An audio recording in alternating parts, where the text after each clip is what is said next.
paano daw hanapin yung ating minor scale sa major scale. Yan. So, bago lahat, magbibigay muna ako ng disclaimer. Di po ako professional na gitarista. Nagtuturo lang po ako base sa alam ko at sa sarili kong research. Nasa sa inyo na to kung susundin nyo o hindi yung mga tinuturo ko. Let's go! Pag major scale mga master is meron siyang root. Yan. Root. Whole. Whole. Half. Whole. Whole. Whole. Half. Or root. Second. Third. Fourth. Fifth. Sixth. Seven. Yan. So para maintindihan nyo ito mga master kung paano natin kukunin yung minor, isusulat natin yan mga master. Let's go! So ganito yan mga master. Unang-una is isusulat muna natin yung ating major scale ng G. So sa major scale natin ng G, meron tayong G, A, B, C, D, E, F sharp. Yan.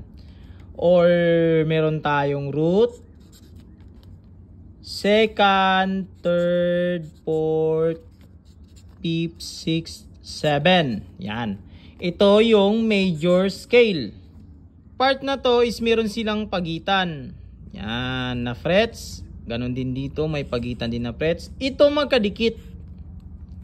Then ito may pagitan, pagitan, at pagitan. So meron siyang root, whole, whole, half, whole, whole, whole. Yan. At pag minor scale naman mga master, isusulat ulit natin dito yung G tayo ulit kasi gagawin na natin siyang G minor scale. Pag G minor scale mga master, yung ating third, 6 at 7, magfa-flat yan siya mga master. So isusulat na natin dito. Root, ilalagay natin yung second. Ngayon, yung ating third, lagyan natin ng B na maliit kasi pa-flat siya. Fourth natin, mananatili. Yung ating 5, mananatili pa rin. Yung 6 natin, merong flat. Yung 7 din natin, may flat. Ngayon, dahil hindi na bago yung ating second, A siya. So, sulat pa rin natin yung A. Ito na yung B. Dahil flat na yung third niya, so, understood natin nito mga master na yung ating B, pag sa nota sa ating musical alphabet, ang atras ng B, pag i-atras natin is B flat. So ilalagay natin dito B flat. Yan. Yung 4, mananatili pa rin siyang C at yung ating 5. Doon na tayo kasi may flat 6 na. Yung ating E na note, dahil flat siya, understood din na magiging A flat. Yan.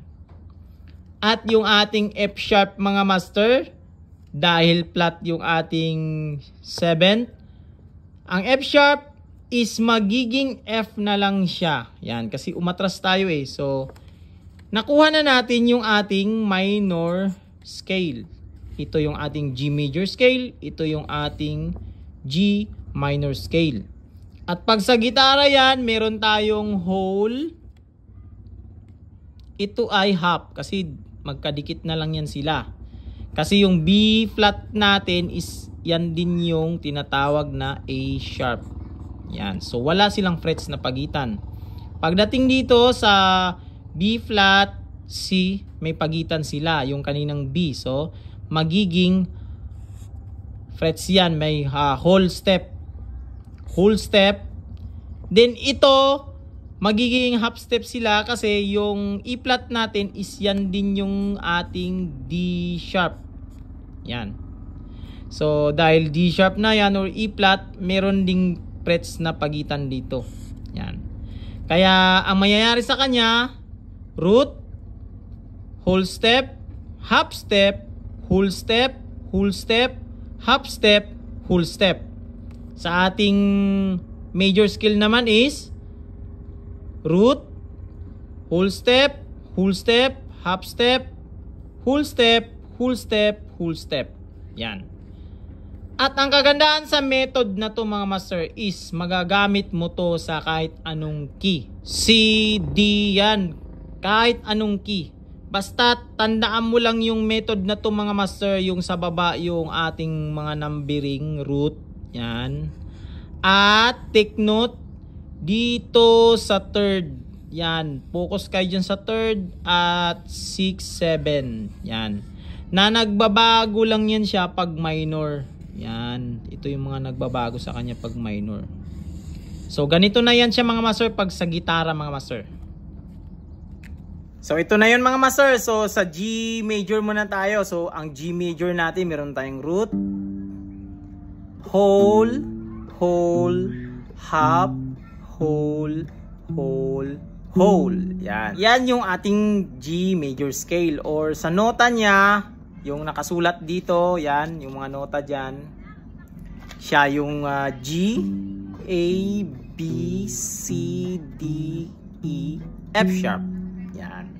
At ito na yung ating minor scale mga master. Sa minor scale natin mga master, meron tayong root, whole, half, whole,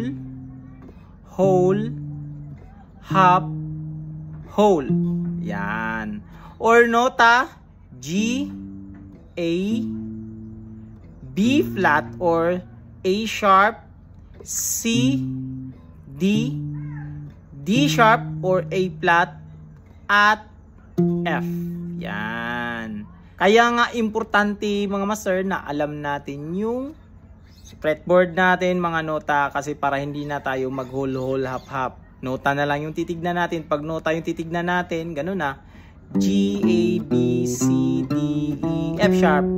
Then ito, root niya, root, octave ng G. So, G, A, B, C, D, E, F sharp, G. Yan.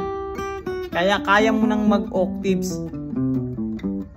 Sa minor scale, ganun din mga master. Pag memorize din natin yung ating fret notes mga master. So, ganun din siya. G, A, B flat or A sharp, C, D, D sharp or E flat, F, G. Yan. Yan din siya, octave. At kung anong ginawa mo kanina doon sa taas, ganun din gagawin mo dito. So, G, A sharp or B flat, C, D, D sharp or E flat, F. Yan.